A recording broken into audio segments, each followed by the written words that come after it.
Katya. Nako, medyo maingay din. Ay! Wow! Tama ba itong nakikita natin? Is this true stone? Kakatanong lang to! Men, ako nagulat Okay. ako dito. Ari, ano ba yung Ah. sinabi nating pagsubok ng Layla? Okay. Kapag bakit nga ba siya mahihirapan? Kung babalikan nyo kasi yung replay, sinabi namin na yung Layla mahirap nga ipasok sa meta kahit pasok sa kanya yung Malefic Malefic. Kasi nga sa kanya yun, Oo. mobility ang kulang. Di ba? Wala siyang dash. Wala. So kailangan niya, may flicker siya o kaya purify. Pero Wow. sabi ng Fnatic Onyx PH, different beast kami. Kami ang pinakamalakas sa mundo, sabi nila dito. Revamp champions nga. Revamp kumbaga eh. champions. Pero, somewhat for me, yung pag-pick ng Layla na to, Burrito, Ano? it's both somewhat of a statement din eh. Diba? Na ngayon ilalabas yung Layla laban sa BTK. Parang for Kelra, ito muna yung itatapat ko sa ngayon. Oo. Meron pa kasi tayo susunod na Ramesh na game 2 eh. Nako. May tinatago pa. At imagine kung paano nga ba ito gaganap. Magkakagulo na naman tayo mamaya sa RG. Napakarami talaga. Alam ko marami na nagko-comment dyan sa comment section. Marami ng masayang mga Layla main. Marami talaga. Marami na mga Layla main na nagdiriwang dahil nga naman this is the first time na gagamitin ang Layla dito sa tagpong ito versus BTK pa. So parang statement dito ng Fnatic Onyx PH, hindi na namin kailangan kumuha ng mga meta heroes. Ito na lang, Layla na lang itatapat namin sa inyo. Siya siguro yung reaction ni King kung nabina na ng hero si Kelra. Ito pala yung plano nila Burrito, kaya pala gano'n ang mga ngitian nila. Sabi nga ng isang kanta maniwala ka lang sa mga pinaplano para kasama ka paglipad ng eroplano. Yun na yun. Tignan natin paano nga ba lilipad ang mga plano mamaya.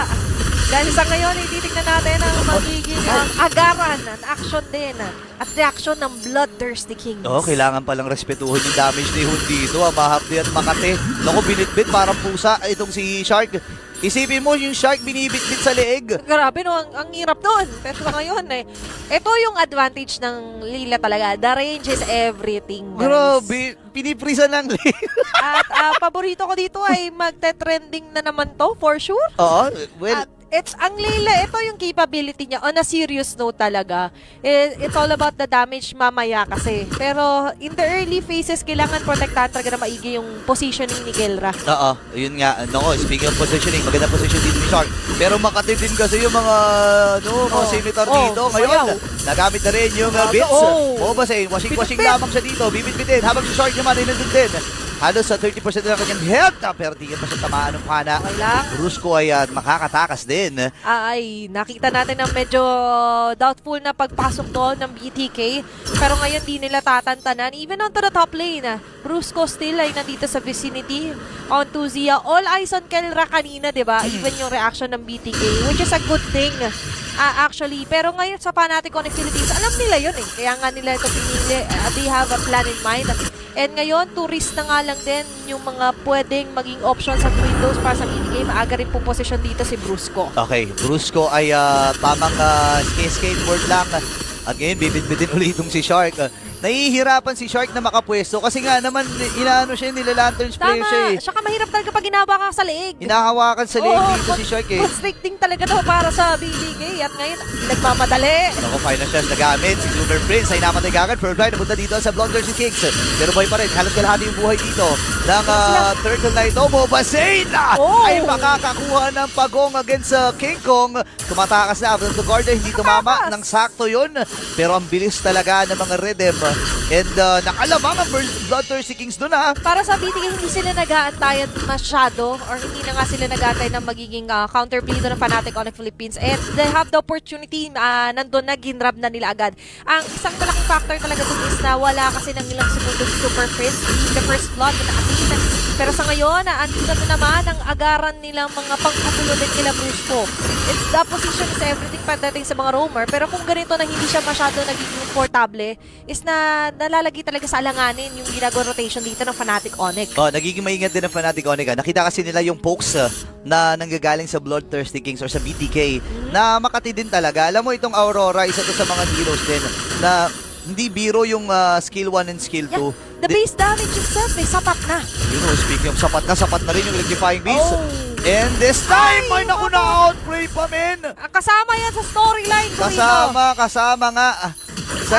Wait lang, may storyline din kasi Isa dito. pa. Naku po, hinabol. Oh, nandun na nga lang din ang nakakapupuwing na mga pag-dive in nila Brusco. Pero sa ngayon, 2-2 ang ating kill score. Mainit agad ang baka. Kung naghahanap kayo ng aksyon, eto na yung laban na hindi nyo dapat ma-miss out eh. Mainit ang dance floor dito para sa Fnatic Onyx at sa BDK. Na nararamdaman natin na bukod sa paglalaro nila, may gigil yan sa isa't isa eh. Meron Based dun sa interview na ririnig natin kung ano sinasabi ng Fnatic Onyx PH against BDK. Siyempre kung ikaw ay player ng BDK, ramdam mo yun, ito pala yung sinasabi mo sa akin kailangan makabawi ako sa'yo. Which is nangyari na ngayon dahil nga naman napatay na kagad Super Friends. Pero may 1v1 dito sa may bandang ibaba. Kirk at itong si Fight Chicken. Pero parang nauunahan ata dito ni Kirk na makapag-clear ng wave Saka ngayon nababasa rin ni Kirk na paakyat yan dyan. Paakyat. So ngayon, ready na nga natin drop ball. Sila Brusco na ngayon ay pinaliligiran. Naku, pinagtulong-tulungan. Hindi nakahampas dito si Brusco. Ngayon Bakit? naman ay si Kirk. Out of the Guardian. Pero doon lamang sa mga 99.9% ng germs. Habang nabam na rin dito yung Pride of Fights. Double kill para kay Moba Zane. Atras din muna. Retribution na nagamit mula dito kay King Kong. Ngayon, aatras at pipigilan muna nila ang kanilang mga gigil. Siguro sa ngayon, nararamdaman natin yung somewhat they're feeding their time dito para sa Leila ni Kelra. Hindi ito yung marksman na gusto mong kasama mo lagi kasi mabilis siya na makukuha agad into a crowd of heroes na meron kayo. Pero ngayon para sa BTK, nandito yung speed talaga at pinaninigan talaga nila na more on body-body talaga yung nagiging system nila. Walang masyadong nag-iisaw. Oo. Diba? Laging meron kasama, laging meron backup. Alam mo, minsan sa mga pelikula talaga, alam nyo to mga kababayan, pag mga pelikula talaga, dapat may mga plot twist yan. May mga pakaba. Iyan ang ginagawa ngayon ng Fnatic Onyx PH. May konting pakaba.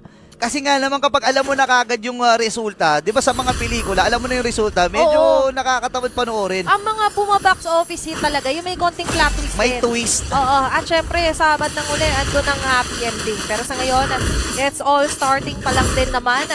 2-4 ang ating kill score at medyo bumababa na ngayon yung aggressive note din ng Fnatic Onyx Philippines. More on, nag-aabang muna sila, pumoprotect dito kay Leclerc at Super Friends. Wala muna mapipitas. BTK on the other hand ay nandun naman yung established discipline. Ramdam natin na umaawat din sila agad. Oh no, may big rotation na gagawin dito ang Fnatic Onyx PH. Sinahabol niya si Zia, napadash na rin. Tamang bato lamang ng kanyang mga bola. Habang si Super Prince, sino mo sinusol? Oh, grabe. Ito na yung mas kilala natin na Super Friends Ayan din na yun. talaga. Si Monster Mage na yan na pumoprota humaharap. Among all the mages sa Phosphor na alam natin diyan ka lang sa may bandang gitna, likod. Siya hindi, talagang kasama siya sa gira na nandun sa pinakaharap siya. Pero sa ngayon, ang hindi napapansin ng BTK, nananalo sila dun sa mga team fight, sa pick-off. Si Kelra nagkakaroon ng espasyo, yung Leila. Naku. Na ngayon tila ba maliit man sa kanilang paningin pero mamaya malaki ang pampuwing din yan. Okay, hindi nga tumama yung combo doon ni Kirk. Pero nakuha din ni King Kong. May pag-recall pa. May pag-recall pa. Oh, by the way, napakaganda ng recall ng Fnatic Onyx PH. Yung mga kidlat-kidlat na ganyan. Oo. Pero ito na ang ikahuling pagong ng laban na ito. Nasisimulan na rin ang Fnatic Onyx PH. Pero habang nangyayari pala yun, bumasag na rin sa itaas ang BTK. So hawak lang ni Brusco itong turtle na ito habang pina-flashlightan lang ni Super Prince. Nila-lantern lang. At nakita rin natin dito kung paano rin somehow tinatry ng BTK na pasahan yung lantern dito ni Super Prince. Kaso nadadamay kayo. Pag tumabi kayo, dalawa pa kayo Oo. And ngayon para sa Fnatic Onyx Philippines, nakita nila yung parang hindi nag-aaksay ng oras din ng BTK. Pupush din ng slide to sila Zia. Pero ngayon, bandang gitna, namumounted Sean. 5 miyembro ng BTK nandito na rin nakaabang doon sa may pinakalikod sila Super Prince. Grabe yung Palikod! pag-abante niya naman doon. Grabe naman. Pag-isa siya Kung saan nanggagaling dito ang Fnatic Onyx PH. Imagine mo, si Brusco dyan, si Super Prince. Silang dalawa lang yung nakahawak habang si King Kong ay kinukuha lahat ng farm na meron sila. Pero dito na rin yung Sazon. Nilikupa doon sa may gilid. Si Moba Zane na mag-iipon din niya. Pero si Gia nakakuha na rin kill. King Kong buhay pa rin at wala na rin siyang electrifying beast. Pero nakukuha niya ata si Dida. Pero si Gorge ay tinamaan. Itong si Hahabol Kirk. pa? Pero kailangan na niya mag-primer run. Ang sakit din ng mga damage. Pwede ata silang humabol dito. Pero alam ni Super Prince na kailangan na nating mag-out. Sa ngayon ay medyo nagiging shaky din yung pag-contest ng Fnatic Onyx Philippines sa BTK. 3 straight turtles, by the way, makukuha dito ng kampo nilang Mobazane. Pero sa ngayon kasi malaking factor ang damage. At isa sa pagkukunan sana ng damage, especially ngayon, ay si Kelra. Si Kelra na ngayon ay hindi pa masyadong sumasama. Pero ngayon baka mapilitan dahil siya na mismo isusugurin. Naku, sinugod na nga. Bruce Boy nandito. Fried chicken, available yung kanyang final slash. Wala naman siyang flicker dito, so walang ganong kalaking threat. Pero speaking of the threat, si Brusco naman ay nagamit din ang kanyang ultimate habang si Super Prince ang magiging puntiranil dito. Dinabas ang kanyang lantern pero mamamatay din siya. Mobazane na makakakuha nun. 3, 1, and 2 na ang KDA ng third kiss slayer na si Mobazane. At ilang segundo na lang, actually 1 minuto pa naman bago mabuhay yung unang Lord. So malaki-laking window pa to. Alam naman sa pagluluto ay mas maganda kung pinakukuluan muna. Yep. Let them cook muna. Na nakikita natin na may nagbabadya pa rin naman. There's somewhat of a time bomb para dito sa Fnatic Onyx Philippines. And we cannot deny na ang Layla talaga, it needs items. It needs a trinity talaga. And it needs talaga that certain positioning to go for that fast free hits. Hindi lang free hits, fast free hits. Yun na yung pinaka-highlight natin dito. Kasi mamaya pa natin maasahan talaga yung pinaka-pang-overtime nila na continuous damage, diba? Yung DPS talaga. At ngayon, pwede na nga ba yung maasahan? Kasi nandito na rin si Kelra sa may paligid lang. Okay, marami mga ultimates na nagamit dito ang Fnatic Onyx PH dahil nga doon sa pag-check ni Brusco doon sa may gitnang bush, may pixel bush. Pero again, gusto ko lang i-highlight na Super Prince again with the Brave Smite. Ito ay isa sa mga emblem na pinauso niya no, na lagi niyang ginagamit dito. Tapos kung titignan natin in terms of item, okay na, may glowing wand na, at least meron silang life drain na. Tapos elegant gem, pero huli ata dito si Kirk. Atras muna si Bruce. Kung ako po, kailangan na mag-meditate. Habang si Lord ay available na rin. Paatras ngayon ng Bloodthirsty King. Rundown ata magiging call dito na pupunan ng Fnatic Onyx PH. Atras sila. Ngayon si Mobazane. Nag-abot yung pagkakataon. Pero si Kirk ang makakakuha ng Lord na yun. Atras muna si Shark. And this time, ang Fnatic Onyx PH, nabawi nila yung kalamangan. Imagine mo, lahat ng objective nakuha ng Bloodthirsty Kings. Pero ang lamang pa rin dito ang Fnatic Onyx. Isang pitik lang isang pagsama lang ni Kelra. Kahit yung BTK, hindi nila sobrang sure kung ano ba yung ma-inflict na damage din sa kanila ni Kelra. Kaya tingnan nyo guys, sobrang layo din nila. When it comes to trying to contest that Lord, by the way, unang Lord sa laban na ito. And even si Hoon dito, nakikita nyo kung paano niya nire-reserva yung mga frosty breeze niya. Kahit sabihin natin somewhat spammable yan, pero reserve pa rin at andun na mga pa-laser. Pwede nga bungtahan, bumaba si Kirk Naku po, flicker din. Habang si Kirk naman ngayon ay sasalubungin ng tatlong miyembro mula sa Bloodthirsty Kings. Mamamatay din siya, pero si Kelra tumatrabaho. Hindi na kailangan magtrabaho, pero sabi niya, OT tayo, men. Naka-OT, ladies and gentlemen. Kailangan niya kasi mag-grow. The way to grow is, of course, nakita talaga natin kung paano magtrabaho na maigi. Ayan na. At maigi rin na makukuha dito si Mobazane. Tuloy-tuloy pa rin si Kelra. Wala talagang commercial break dito. Grabe, the hardest working man sa Fnatic Onyx PH. Kumbaga kasi ang banding nito, madalas gym Oo. Sabi niya, last set na niya, pero umiisa pa. Grabe talaga itong si Kelra, no? At syempre, bukod pa doon, nakita talaga natin na sabi niya, Layla to Layla ko na to. Gusto niya talaga in history na mapunta sa kanya pag sinabing Layla. Kelra yan. Ito na yan. Ako, gusto niyang itatak. Gusto niyang ilagay sa mapa at sa radar ang Layla. Tingnan mo naman kung gaano kakati, Si Kelra ang tagapagtanggol ng mga Layla user. Ayan, hindi na ako galit sa inyo mga Layla user. Hindi na, di ba? Hindi na. Pag may nag-Layla mamaya sa RG, sige. Thank you, Kelra. Love namin kayo. Maraming salamat kay Kelra. Pero syempre, maya-maya, magpapasalamat nga ba talaga sila ng gusto? Kasi sa ngayon ang BTK medyo parang nalito. Lamang tayo kanina, lamang tayo sa kill score, pero ano nga bang nangyari? Ang nangyari din kasi doon ay medyo hindi nila napansin yung mga pa-chepe-cheping ganun na Super Prince na, by the way, naka-Sky Piercer na rin. Kasi sa mga nauna talagang post 4 na naging Sky Piercer when it comes to the Jushin. Kasi ang lakas maka-last hit niyan yung pagbabad ng mga lanterns niya. Nakagaw po. Pero sa ngayon ay grabe rin naman ang mga pangla-last hit doon nila King Kong. Welcome to my jungle talaga. Oo, wini-welcome niya dito. And hindi lang siya nagwe-welcome kasi si Kelra Available na rin yung kanyang Malefic gun na Ang kanya yun. inaantay ng lahat. By the way, sa totoo yan, sa Leila talaga yung Malefic gun. Oo. Tapos meron pa siya, isipin mo yun kung gaano kalayo na yung range ng damage niya dito. Kasi, Kanina, di ba, grabe na yung reaction natin. Oh. Tignan nyo, guys, ha. Afford niya yung somewhat nakapag-clear na nakatago pa rin yung kalahati ng karoon. nakatago yung kalahati ng katawan, pero nako, huli ata. 5 miyembro mula dito sa Bloodthirsty King. Si Five Chicken naman yung matos, pero mamamatay din siya. King Kong with a kill. Zia? Habang Singo yung mamamatay din. Pinit-pit naman dito si Zia. Si At Kelra! nasa po na dito ang Bloodthirsty Kings. At si Bruce yung makakuha ng kill. Rondo na magiging coordinate ng Fnatic Onyx PH. Si Moba Sino yung maatras. Wala silang jungler, pero actually pwede nga nilang ratratin. Oh, pre! Itong Lord. Wow! Napakalayo ng range. Oh my gosh. At napakabait ni Super Prince. Iniilawan niya yung daan pa uwi para dito sa BTK. Ayun 50-50 Ngayon 400-400 na. Ladies and gentlemen, Leila mula kay Kelra. Grabe naman talaga. At biruin nyo guys, sa dinami-dami ng mga clash, mga pick-up na inatin sa kanila BTK, hindi pa siya napipitas sa ngayon. Tingnan mo. Aray ko po. Walang aawat! Walang aawat! Dumudungaw pa lang sa bintana binabato na Grabe na. Sabing pasilip lang naman Oo. eh. Kasi nga, isa pa sa mga bonding time ng Fnatic Onyx basketball. Minsan kasi inaaya siya ng basketball. Ay, oo nga pala. Binabato, ayaw palabasin, nasa bintana lang, ayaw bigyan. Ayaw pasahan. Ayaw pa sa... Nako, ewan ko na lang Fnatic Onyx PH dito, parang ready talaga sila. Tignan nyo yung bilog ni Kelra. Ayan tignan mo naman Tignan nyo yung kay Brusco, guys. Napakalayo ng Hindi na yan range. Venn diagram eh. Oo. Hindi mo rin naman gugustuhin na. Ayan Actually, sino ba yung pinaka-magiging super ng dami sa harap? Sabihin natin si Fried Chicken at si Shark. Kaso kahit si Shark nangangaray. Eto, may perfect example tayong pwede mangyari. Conceal play. Pero sa ngayon, Sila si naman. Super Prince ang makakakita na may mga suspect pala tumatakbo. Suspect! Suspect. Nag-a-attempt ito ng umagaw ng Lord.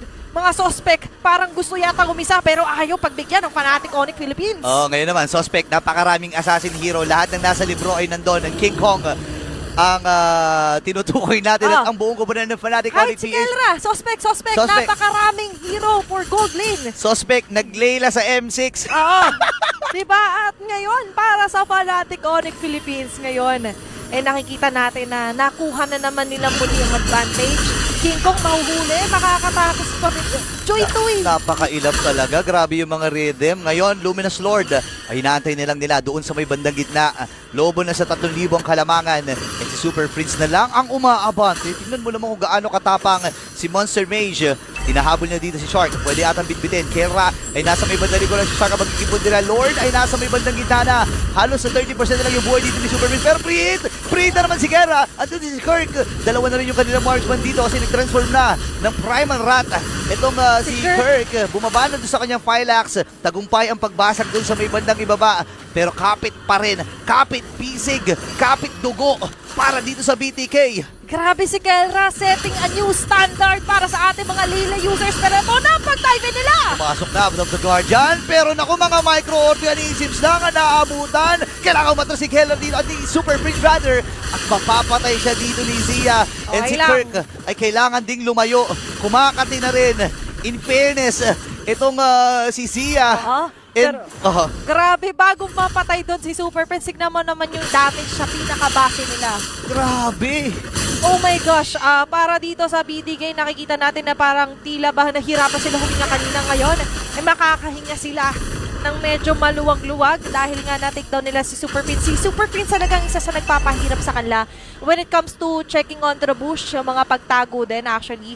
At bukod pa doon talaga kanina, lagi at lagi kasi silang nadadampot sa batok or leeg man yan. Oo. Dito ng Fnatic Onyx Philippines. Mini-metal detector parang hinahanap yung mga bakal Mini-metal detector dito ang Bloodthirsty Kings May naka-flow na minion wave, burrito ha? Oo nga Parang lahat sila masyadong nasa taas. Well, kung titingnan natin sa item builds at saka dun sa gold, halos pumantay na rin itong si Zia. Ito yung sinasabi ko kanina pa, no? Nakikita natin. Ito kasi live via satellite to. Pero for me, si Zia, kailangan ding ingatan ng Fnatic Onyx PH. Kailangan Kating na more on kailangan nilang atakihin. Kailangan siyang ingatan ng BTK kung ikaw ay si Zia talaga.